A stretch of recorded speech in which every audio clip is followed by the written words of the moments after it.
So I had a question about molar distalization and what happens to the incisor torque when you distalize molars with the aligner or Invisalign system. If we put a force, FD for distalization on the molars, on both molars, 16 and 26, well, you will get at the anterior aspect of the dentition on the aligner a force F opposite and the same line of action but opposite, and it will tend to push the incisor crowns more labially. How can we control this force, which gives us, if you have a force like this that is pushing the incisor labially, and again this is a fairly small force because it has been taken by all the surfaces of the aligner, so we have about 8 teeth into the system.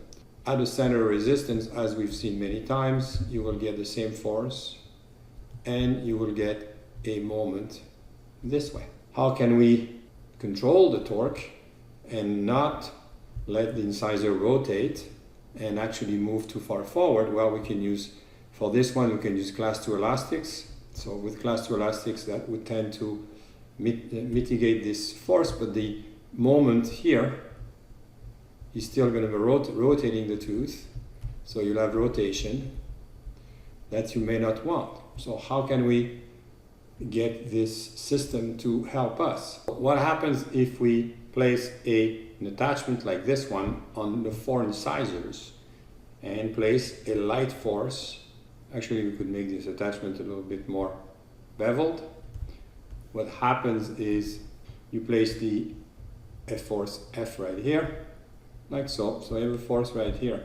This force being away from the center of resistance, it's always the same story, will give you a moment in this direction, and also will tend to extrude the tooth and give you a little bit of a problem here. But this force should be counterbalanced by placing an attachment. Let's put a force right here that counterbalances somewhat the green force, so this one is cancelled by this one.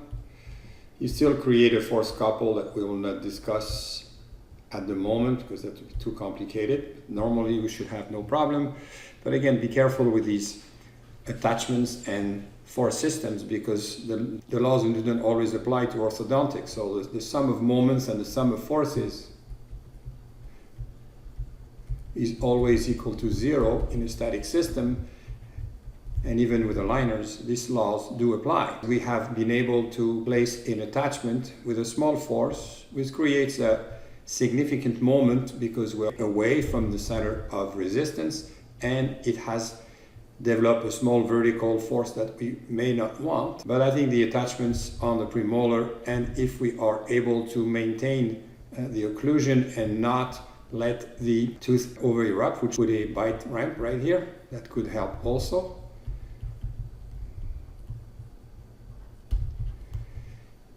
So the bite ramp will take care of the vertical component.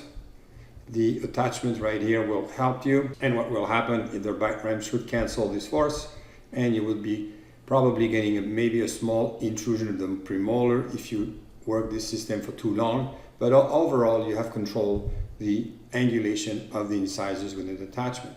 Again, not a perfect system, but it's more predictable than bite ramps in many cases, especially when the teeth are fairly rounded and short. Thank you.